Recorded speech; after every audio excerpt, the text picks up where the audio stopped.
అన్నదాత అన్నదాత మీ అన్నదాత, చెమటోడ్చి ఆహారాన్నందించే రైతన్నా, అనునిత్యం నీ కండదండగా నిలిచే నేస్తం ఎవరన్నా. అన్నదాత అన్నదాత మీ అన్నదాత.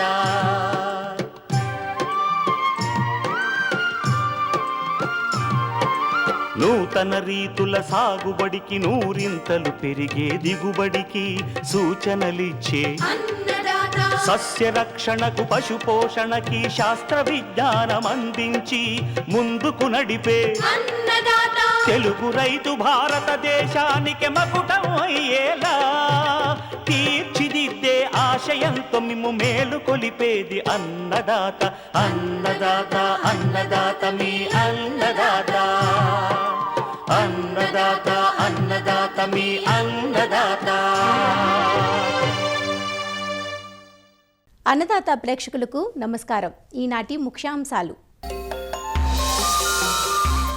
అధిక వర్షాలకు దెబ్బతిన్న ప్రతి పైరును కాపాడుకునేందుకు సూచనలు. తీపి మొక్కజొన్నలో ఆధునిక సాగు పద్ధతులు. అధిక వర్షాలకు పశువులు గొర్రెల్లో ఆరోగ్య సంరక్షణ. ఇంకా జై కిసాన్ వ్యవసాయ సమాచారం.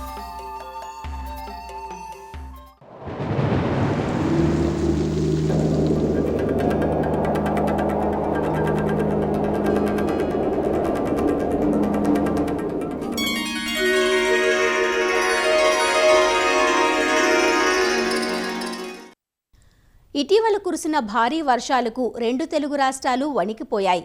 వాగులు వంకలు పొంగి పొర్లుతున్నాయి. చెరువులు పొలాలు ఏకమయ్యాయి. సాగురంగం తీవ్రంగా నష్టపోయింది. తెలంగాణలోని ఉమ్మడి ఆదిలాబాద్, కరీంనగర్, వరంగల్, నల్గొండ, ఖమ్మం జిల్లాల్లో వేలాది ఎకరాల పంట నీట మునిగింది. ఖరీఫ్లో అధిక విస్తీర్ణంలో సాగే ప్రతి పైరు పూత పిందె దశలో ఉండగా ఇప్పుడు కురిసిన వర్షాలకు పూత పిందె రాలిపోయి దిగుబడులపై తీవ్ర ప్రభావం పడే ప్రమాదం ఉంది. రోజుల తరబడి నీరు నిలబడి ఉన్న పొలాల్లో ప్రస్తుతం చీడపీడలు వ్యాప్తి చెందుతున్నాయి. కాబట్టి రైతులు సకాలంలో తెగుళ్లను నివారించి పంట కోలుకోవడానికి తగిన యాజమాన్య చర్యలు చేపట్టాలంటూ సూచనలు అందిస్తున్నారు ప్రొఫెసర్ జయశంకర్, తెలంగాణ రాష్ట్ర వ్యవసాయ విశ్వవిద్యాలయం ఆదిలాబాద్ కృషి విజ్ఞాన కేంద్రం ప్రతి విభాగం శాస్త్రవేత్త డాక్టర్ రాజశేఖర్. తెలంగాణ రాష్ట్రంలో అంటే వివిధ జిల్లాలలో, ముఖ్యంగా ఖమ్మము, వరంగల్, నల్గొండ, ఆదిలాబాద్ జిల్లాలలో అత్యధిక వర్షాలు కురవడం అనేది జరిగింది. సో వరి పంట తర్వాత అత్యధికంగా పత్తి పంట అనేది సాగు అవుతూ ఉంది. మరి ఈ పత్తి పంటలో ముఖ్యంగా మరి ప్రస్తుతం చూసినట్లయితే సుమారుగా 70 నుంచి 75 రోజుల దశలో, అంటే గూడ పూత కొంత కాయ దశలో ఉంది. మరి ఈ దశలో అత్యధిక వర్షాలు కురవడం వల్ల, ముఖ్యంగా ఈ తేమ నిలవడం వల్ల భూమిలో మరి పూత గూడ రాలే అవకాశం ఉంటుంది. కాబట్టి వాటి నివారణ చర్యగా ఖచ్చితంగా రైతులు మరి ప్లానోఫిక్స్ ఎకరానికి 40 మిల్లీమీటర్లు కలుపుకొని పిచికారీ చేసుకున్నట్లయితే ఈ పూత కూడా రాలకుండా నివారించుకోవచ్చు. అదేవిధంగా భూమిలో తేమ ఎక్కువ ఉన్నట్లయితే ఈ పారావిల్ట్ అనేది కూడా కనబడడం అనేది జరుగుతూ ఉంటుంది. సో దానికి ఏంటంటే చేనులో ఉన్న నీటిని కాలువల ద్వారా బయటకు తీసివేసినట్లయితే 2 రోజుల తర్వాత మొక్క యథావిధిగా వచ్చే అవకాశం ఉంటుంది. అయినా కూడా కొంత వడలిపోయిన సందర్భాలు కనబడినట్లయితే 19 10 గ్రాములు, దాంతోపాటు ఫార్ములా 4 5 గ్రాములు లీటర్ నీటికి కలుపుకొని పిచికారీ చేసుకోవాలి. ఇకపోతే ఆకులు కానీ కాండం కానీ నల్లగా మారినట్లయితే అది ఎండు తెగులుగా పరిగణించి ఆ ఎండు తెగులు నివారణకి ముఖ్యంగా ఈ కాపరాక్సి క్లోరైడ్ 3 గ్రాములు లీటర్ నీటికి కలిపి మొక్క మొదట్లో పిచికారీ చేసుకోవాలి. అదేవిధంగా 4వ దఫాగా ఎరువులు వేసుకునే అవకాశం ఉంది. కాబట్టి మరి తేమ తీసివేసిన తర్వాత, నీటిని తీసివేసినాక తేమ తగ్గినాక ముఖ్యంగా యూరియా 25 కిలోలు, అదేవిధంగా పొటాషు 10 నుంచి 12 కిలోలు కలుపుకొని ఎకరానికి వేసుకున్నట్లయితే మరి ఆ పూత గూడ మరి అదేవిధంగా మొక్క బలంగా పెరిగే అవకాశం ఉంటుంది. వర్షాలు తగ్గిన తర్వాత కొంత ఎండ తీవ్రత పెరిగినాక తేమ ఎక్కువైనట్లయితే ముఖ్యంగా ప్రస్తుత పరిస్థితులలో ఈ యొక్క పచ్చదోమ కానీ తెల్లదోమ కానీ వచ్చే అవకాశాలు ఉంటాయి. కాబట్టి మరి వీటి నివారణకు కూడా ఈ యొక్క ఫ్లోనికమిడ్ 0.3 గ్రాములు లేదా డైనిటోఫురాన్ 0.3 గ్రాములు లేదా సల్ఫాక్సోఫ్లోర్ 0.75 మిల్లీలీటర్లు లేదా డయాఫెన్థ్రాన్ ప్లస్ బైఫెన్థ్రిన్ 1.25 మిల్లీలీటర్లు ఇట్లా ఆల్టర్నేట్గా పిచికారీ చేసుకున్నట్లయితే ఈ రసం పీల్చే పురుగులను నివారించుకోవచ్చు. అదేవిధంగా ఇప్పటి నుంచి అంటే కాయ దశలో ఈ యొక్క గులాబీ రంగు పురుగు అదేవిధంగా కాయకుళ్ళు కూడా సుమారుగా 30% వరకు నష్టపరిచే అవకాశం ఉంటుంది. కాబట్టి మరి ఈ యొక్క గులాబీ రంగు పురుగు నివారణకి లింగాకర్షక బుట్టలు పెట్టి వాటి ద్వారా వాటిని గమనించుకొని ఈ యొక్క పిచికారి మందులైనటువంటి ఈ ఎమామెక్టిన్ బెంజైయేట్ ప్లస్ ప్రొఫెనోఫాస్ కలిపిన మందుని 1.4 గ్రాములు లేదా లాంబ్డా సైలోత్రిన్ ప్లస్ క్లోరాంథినిప్రోల్ అనే మందును 0.4 మిల్లీలీటర్లు లేదా ఇండాక్సోకార్బ్ ప్లస్ ఎస్టామిప్రిడ్ అనే మందుని 1.25 గ్రాములు లేదా స్పైనోటరం అనే మందు 0.9 మిల్లీలీటరు లీటర్ నీటికి కలుపుకొని పిచికారీ చేసుకున్నట్లయితే గులాబీ రంగు పురుగును నివారించుకోవచ్చు. అదేవిధంగా కాయకుళ్ళు అంతర్గత కాయకుళ్ళు కానీ బాహ్య కాయకుళ్ళు కానీ నివారణ చర్యగా ముఖ్యంగా ఈ కాపర్ ఆక్సీ క్లోరైడ్ 3 గ్రాములు లేదా ప్రాపికొనజోల్ 1 మిల్లీలీటరు లీటర్ నీటికి కలుపుకొని పిచికారీ చేసుకున్నట్లయితే ఈ కాయకుళ్ళను కూడా నివారించుకోవచ్చు. సో ఈ విధంగా ప్రస్తుత పరిస్థితులలో సమస్యలను గమనించి తగు చర్యలు చేపట్టినట్లయితే మరి ముఖ్యంగా పంట మంచిగా దిగుబడి వచ్చే అవకాశం ఉంటుంది.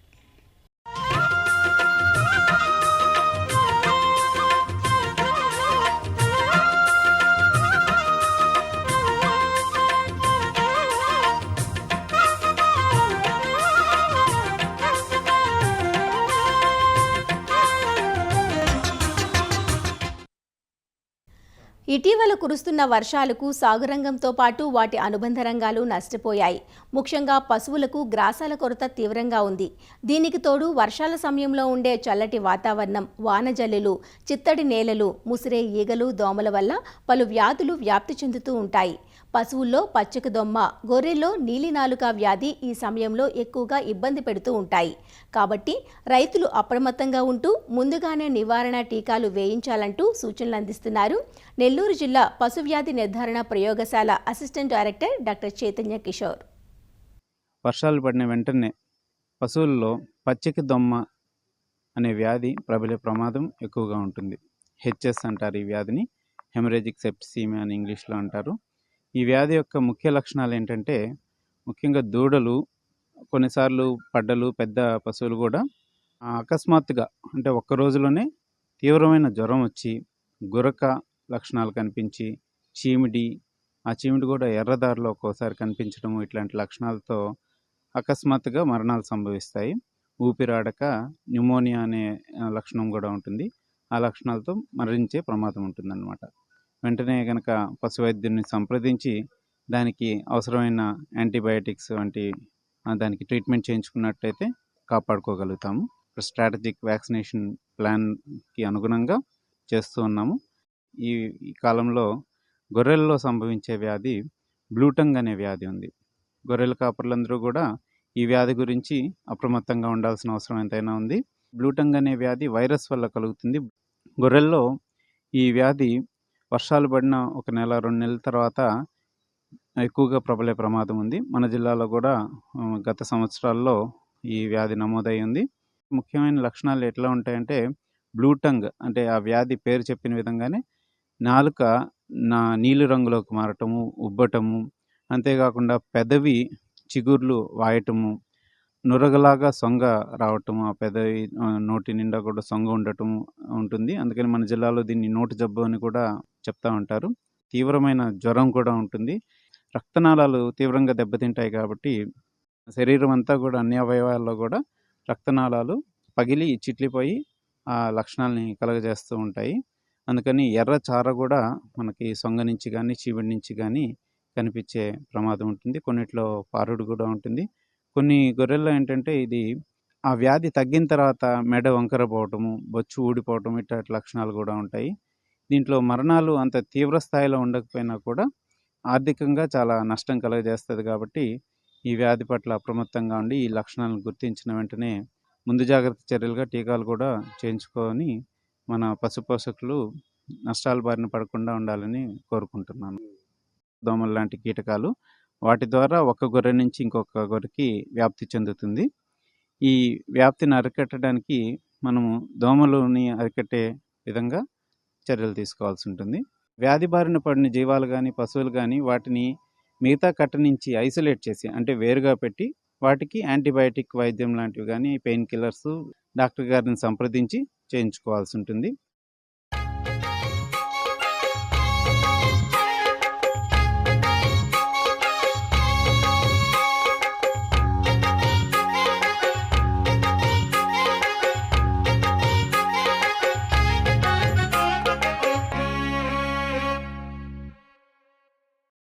చిటుపట చినుకులు పడే కాలంలో వేడివేడిగా మొక్కజొన్న పొత్తులు తింటే ఆహా, ఆ అనుభూతే వేరు.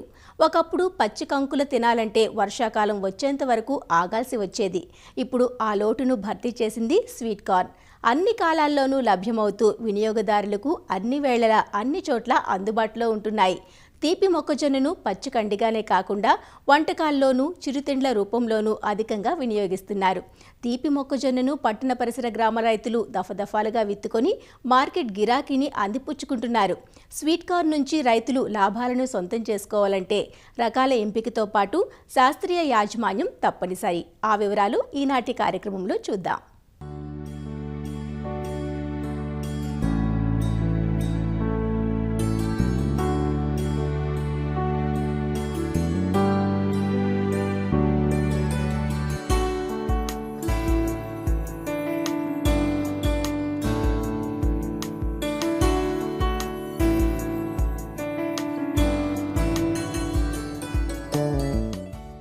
స్వీట్ కార్న్ను మార్కెట్ అనుకూలతను బట్టి సంవత్సరం పొడవునా విత్తుకునే అవకాశం ఉంది.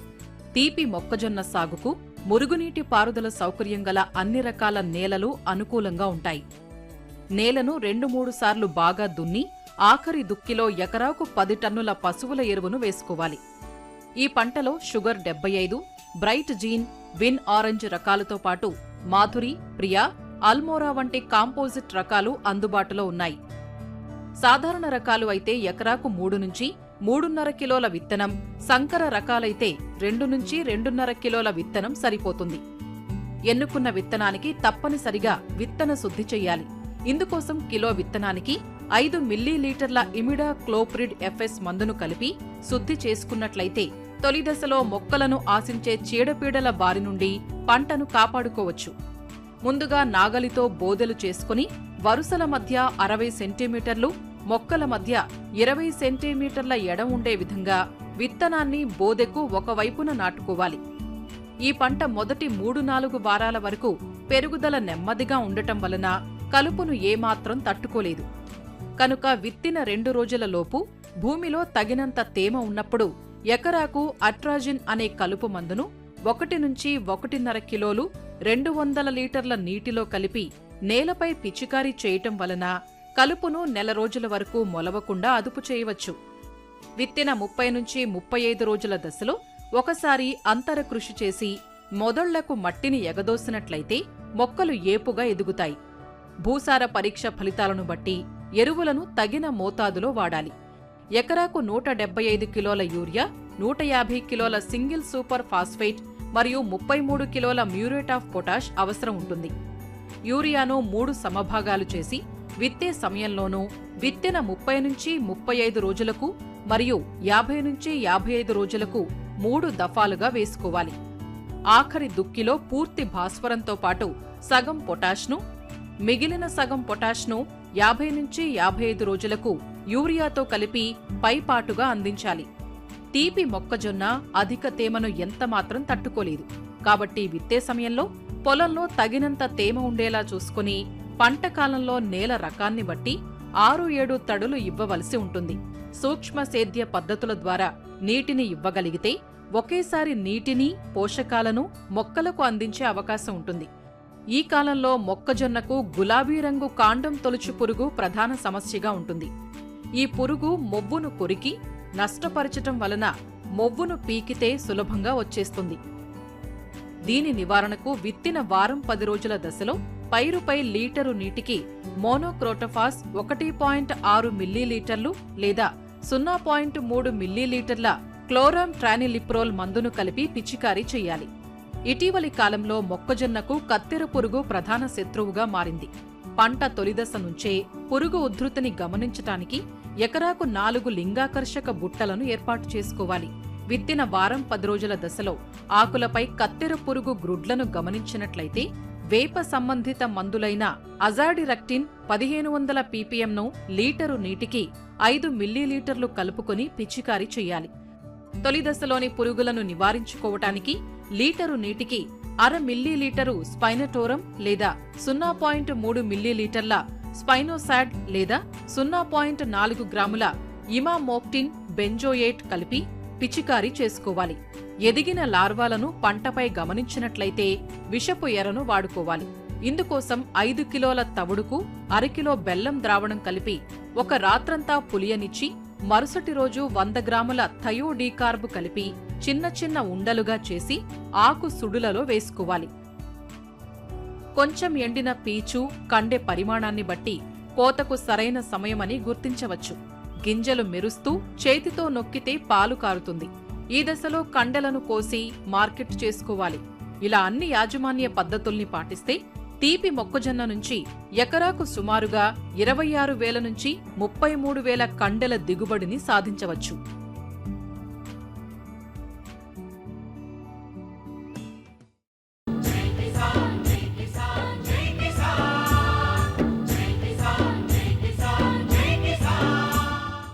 వ్యవసాయ సమాచారం ఇప్పుడు జై కిసాన్లో చూద్దాం. బత్తాయి సాగుదారులకు ఈ ఏడాది కాలం కలిసి రాలేదు. సాగు ఆరంభంలో సరైన వర్షాలు లేక పూత పిందె సరిగా రాని పరిస్థితి ఎదురైతే తీరా దిగుబడులు చేతికొచ్చే సమయంలో సరైన గిట్టుబాటు ధరలు లేక రైతులు ఆందోళన చెందుతున్నారు. ఉత్తరాది రాష్ట్రాల్లో భారీ వర్షాలు, మార్కెటింగ్ పడిపోవడం, రవాణా ఆగిపోవడం వెరసి అమాంతం ధరలు పడిపోయాయి. వాతావరణ మార్పుల నేపథ్యంలో సరైన దిగుబడులు రాక నాణ్యత లోపించడం వల్ల గడ్డి అన్నారం, బాటసింగారం పండ్ల మార్కెట్లు బత్తాయి కాయలు టన్ను గరిష్ట ధర 24,000 రూపాయలు మించడం లేదని రైతులు వాపోతున్నారు. బత్తాయి రేటు చాలా తక్కువనే ఉంది. ఇక ఎట్లా అయిపోతుంది, అయిపోయింది మొత్తం. పెట్టుబడి 1,50,000 దాకా పెట్టాము, మనకు వచ్చింది ఆ పెట్టుబడి మందం వచ్చింది. రేటు డౌన్ ఉంది మొత్తం ఈ సంవత్సరం. ఇప్పుడు శనగ 3 నెలల నుంచి అట్నే ఉంది. సీజన్ ఏమంత మంచిగా లేదు, ధరలు లేవు, రైతులు నష్టపోతున్నారు. పంట దిగుబడి తగ్గింది, ఇక్కడ రేటు తగ్గింది మార్కెట్లో. ఇప్పుడు అన్నీ వానలు, ఎండాకాలం లేవు. ఎండాకాలం నీళ్ళు ఇబ్బంది అయ్యి, బోర్లు నీళ్ళు లేక కొద్దిగా ఇబ్బంది అయ్యి కాయలు సైజులు రాలే, అందులో రేట్లు తగ్గినాయి. ఇప్పుడు 23,000 చిల్లర పడింది. కాయలు తక్కువనే పడాలి రేటు, కానీ రేటు లేదు. ఇది 30,000 పోతే మనకు గిట్టుబాటు అవుతుంది, దానికి వెళ్తుంది సార్. ఉమ్మడి నల్గొండ జిల్లాతో పాటు ఉమ్మడి రంగారెడ్డి, మహబూబ్నగర్, ఆంధ్రప్రదేశ్లో అనంతపురం జిల్లాల నుంచి గడ్డి అన్నారం, బాటసింగారం వ్యవసాయ మార్కెట్ యార్డుకు బత్తాయి పంట వస్తోంది. ఈ సీజన్ ఆరంభంలో కాస్త ధరలు పర్వాలేదనిపించినా క్రమంగా పతనమవుతూ ఉండడంతో రైతులు ఆందోళన చెందుతున్నారు. బత్తాయి నుంచి కత్తెర సీజన్ పంట అని 2 దఫాలుగా దిగుబడి వస్తుంది. కత్తెరకాయ ఫిబ్రవరి నుంచి మే వరకు, సీజన్ కాయ ఆగస్టు నుంచి అక్టోబర్ వరకు 2 దఫాలుగా దిగుబడి వస్తుంది. ప్రస్తుతం సీజన్ కాయ వస్తోంది. సాధారణంగా సీజన్ కాయకు మార్కెట్లో మంచి ధర ఉంటుంది. సీజన్ కాయ టన్ను బత్తాయికి ఎప్పుడైనా 25,000 రూపాయల నుంచి 45,000 రూపాయల వరకు ధర పలకటం సహజం. కానీ ఈసారి నాణ్యత ఆధారంగా టన్ను ధర కనిష్టంగా 15,000 రూపాయలు, గరిష్టంగా 24,000 రూపాయలు మించడం లేదు. దీనికి తోడు బాటసింగారం లాజిస్టిక్స్ పార్కులో తాత్కాలికంగా నడుస్తున్న పండ్ల మార్కెట్లో కనీసం మౌలిక వసతులు లేకపోవడంతో రైతులు, వ్యాపారులు గగ్గోలు పెడుతున్నారు. మార్కెట్ గురించి మనము చాలా ఇబ్బంది పడుతున్నాం సార్. ఇది మధ్యాహ్నం పూట తినని కూడా సరిగా తిండి లేదు, ఇక్కడ హోటల్ కూడా లేదు. తాగదామంటే మంచినీళ్ళు కూడా సరైన రీతిగా దొరకలేదు. ఇక్కడ మార్కెట్ అని ఎక్కడైనా కట్టి పెట్టినామనుకో, రాత్రిపూట దొంగలు వస్తున్నారు, ఆట నింపుకొని పోతున్నారు. ఎవరికి చెప్పినా, ఆఫీస్లో కూడా చెప్పినా కానీ మా బాధ్యత ఏం లేదు అని చెప్తున్నారు. ఇప్పటికీ నాకు 150,000 రూపాయల మాలిపోయింది. అలా చూడదామంటే ఒక సీసీ కెమెరా కూడా సరిగా లేదు ఎక్కడ కూడా. అక్కడ కొత్తపేటలో గడ్డి అన్నారం ఉన్నప్పుడు మనం 20 సంవత్సరాల నుంచి అక్కడ మంచి సౌలత్ ఉండే మనకు. ఇలా పొద్దుగాల 6 గంటలకు వచ్చేస్తే మళ్ళీ 2 గంటలు 1 గంటలకి ఒక్క పబ్లిక్ ఉండలేదు. మాలు ఎక్కడిదక్కడ పడేస్తే 6 దొంగ ఎత్తుకపోయి, 7 దొంగ ఎత్తుకపోయి, ఆడ ఆట నింపుకపోయి ఆ పరిస్థితి చేస్తున్నారు సార్. బత్తాయి సీజన్ బాగానే ఉంది. ఈసారి సరుకులు ఎక్కువ వచ్చినాయి. ఈసారి మళ్ళీ అనంతపూర్ కూడా రాయలసీమలో సరుకులు ఎక్కువ ఉన్నాయి, దాని గురించి రేటు ఎక్కువ లేవు. అందుకే ఇక మహారాష్ట్ర కూడా ఎక్కువ స్టార్ట్ అయింది. అక్కడ మొత్తం గ్రీన్ సరుకులు ఉన్నాయి, పచ్చి సరుకులు ఉన్నాయి. సైజు వచ్చింది అక్కడ వర్షాలు బాగా పడ్డాయి. ఇక్కడ మనకు లేట్ వర్షాలు పడి సైజు రాలేదు. ఇప్పుడు వర్షాలు పడుతున్నాయి, కలర్ వచ్చేసింది. కానీ బాటా సింగారం మొత్తం మనకు కోయడాల మార్కెట్ ఇస్తామని ఇక్కడ 6 మంత్ నడిపించాలి, 6 నెలలు నడిపించాలని తీసుకొచ్చారు మార్కెట్. అప్పట్లో ఇక్కడ రైతులు వస్తే ఇంకో వర్షం ఎట్లా పడుతుంది, ఇంకో ప్లాట్ఫామ్ ఎక్కడో ఎట్లా ఉంది, రైతులు ఇక్కడనే పండుకుంటారు. రైతులకి ఏం విలువ లేదు, కమిషన్ హెచ్చరికి ఏం విలువ లేదు. మార్కెట్కి కేటాయించినటువంటి ఇది 2007లో రాజశేఖర రెడ్డి గారే కేటాయించడం జరిగింది ఈ మార్కెట్ని 178 ఎకరాల్లో. దీనికి సంబంధించినటువంటి డిపిఆర్ కూడా వచ్చినప్పటికి కూడా ఇక్కడి నుంచి కొద్దిగా మార్కెట్ అనేది తరలింపు సాధ్యం కాలేదు. తెలంగాణ రాష్ట్రం వచ్చి 10 సంవత్సరాలు అయిపోయినప్పుడు కూడా ఏషియాలోనే పెద్ద మార్కెట్ అయినటువంటి నిర్మాణం అనేది జరగలేదు.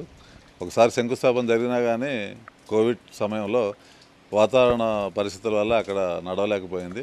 కాబట్టి ఇక్కడ ఉన్నప్పటికీ కూడా వసతులు ఉన్నప్పటికీ కూడా అరాకొర కొద్దిగా సమస్యలు ఉన్నాయి. కాబట్టి వీటినన్నింటినీ అధిగమించాలంటే రానున్న మామిడికాయల సీజన్ వరకైనా రైతులకి అందుబాటులో కోయడ మార్కెట్ తీసుకురావాలని చెప్పి నేను ఒక వ్యాపారస్తుడిగా ప్రభుత్వానికి విన్నవించుకున్నాను. అతి పెద్దదైన ఈ పండ్ల మార్కెట్లో రైతులు, కమిషన్ ఏజెంట్లు, చిరు వ్యాపారుల సౌకర్యార్థం అన్ని రకాల ఏర్పాట్లు చేశామంటూ మరోపక్క వ్యవసాయ మార్కెటింగ్ శాఖ అధికారులు చెబుతున్నారు. ఈ మార్కెట్లో బత్తాయి సీజన్ వచ్చేసి ప్రతి సంవత్సరం కూడా మే నుంచి ఆగస్టు, సెప్టెంబర్ ఫస్ట్ వీక్ వరకు బత్తాయి సీజన్ ఉంటుంది. ఈ సీజన్లో ఇప్పటివరకు 43,000 టన్నుల వరకు మోసంబి బత్తాయి మనకి రావడం జరిగింది. ఈ మార్కెట్కి ముఖ్యంగా మహబూబ్ నగర్, నల్గొండ మరియు అనంతపూర్లోని కొన్ని ప్రదేశాల నుంచి ఇక్కడికి బత్తాయి రావడం జరుగుతుంది. ఇప్పటివరకు 80% బత్తాయి కూడా మార్కెట్ రావడం జరిగింది. ఈ సీజన్లో 15,000 నుంచి 30,000 వరకు కూడా టన్నుకు ధర పలకడం జరిగింది. గత సంవత్సరంతో పోల్చినట్లయితే మన మార్కెట్కి వచ్చినటువంటి బత్తాయి ఏదైతే ఉందో ఇదంతా కూడా 80% అరైవల్స్ కూడా నార్థన్ స్టేట్స్కి ఎక్స్పోర్ట్ ఉంటుంది యూజువల్గా.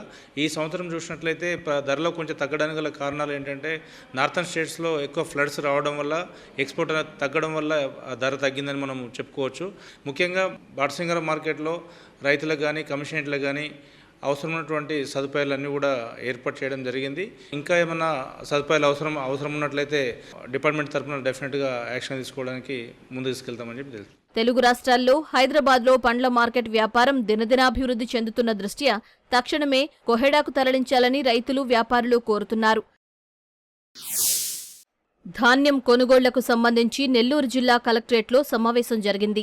జిల్లా కలెక్టర్ ఆధ్వర్యంలో జరిగిన ఈ సమావేశానికి రైతు సంఘాల నాయకులు, వ్యవసాయ అధికారులు, సివిల్ సప్లై అధికారులు, మిల్లర్లు హాజరయ్యారు. ఎడగారు ధాన్యం కోతలు ప్రారంభమైన నేపథ్యంలో ధరల విషయంలో రైతులకు ఎలాంటి నష్టం జరగకుండా ఉండేందుకు అవసరమైన సూచనలు కలెక్టర్ ఈ సందర్భంగా వివరించారు. వ్యాపారస్తులు మద్దతు ధర కంటే తక్కువ ధరకు ధాన్యాన్ని కొనుగోలు చేస్తే వారిపై కఠిన చర్యలు తీసుకుంటామని హెచ్చరించారు. జిల్లాలో రైతు సంఘాలతో అదేవిధంగా ట్రేడర్స్తో కూడా మీటింగ్ చేయడం జరిగింది. ఎందుకంటే మనకు కొంత అమౌంట్ వరి మనకు ఇప్పుడు హార్వెస్టింగ్ అయి ఉన్నాయి. కొన్ని చోట్ల ఎంఎస్పీ రేట్స్ తక్కువ అని కొన్ని జిల్లాలో అక్కడక్కడ కంప్లైంట్స్ వస్తున్నాయి. సో జిల్లా యంత్రాంగానికి, అగ్రికల్చర్ డిపార్ట్మెంట్కి ఎవ్రీడే ప్రైస్ మానిటర్ చేసుకొని ఎక్కడైనా ఎంఎస్పీ రేట్స్ తక్కువ ఉన్నాయా లేదా చెక్ చేసుకోమని చెప్పి ఆదేశాలు ఇవ్వడం జరిగింది. అదేవిధంగా బయట నుంచి వచ్చిన ట్రేడర్స్ ఎవరైతే ఉన్నారో ఎక్కడైనా జిల్లాలో కొనాలి అని అనుకున్నది అయితే ఖచ్చితంగా జిల్లా యంత్రాంగం నుంచి మనం ఖచ్చితంగా సపోర్ట్ చేస్తాము. సో వాళ్ళకి ఎక్కడైనా ఇష్యూస్ ఉన్నది అయితే డెఫినెట్లీ అగ్రికల్చర్ డిపార్ట్మెంట్ అదేవిధంగా విలేజ్ రెవెన్యూ సిబ్బందులందరూ కూడా అదేవిధంగా డిఎం సివిల్ సప్లైస్ కూడా హెల్ప్ చేస్తామని చెప్పడం జరిగినాయి. ఎక్కడైనా తక్కువ రేటు మనకు కంటిన్యూస్గా వచ్చింది అని న్యూస్ వచ్చినట్లు అయితే definitely will start paddy procurement operations. మరిన్ని విభిన్న అంశాలతో రేపటి అన్నదాతలు మళ్ళీ కలుసుకుందాం. అంతవరకు సెలవు, నమస్కారం. అన్నదాతలు తమ సందేహాలు, సమస్యలను 1800-425-4085 టోల్ ఫ్రీ నంబర్లో ఉదయం 10 నుంచి 11 గంటల మధ్య పని దినాలలో సంప్రదించగలరు.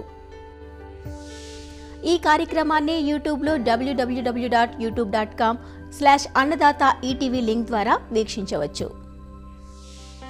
అన్నదాత కథనాలు ఈటీవీ విన్ మొబైల్ యాప్లోనూ వీక్షించండి.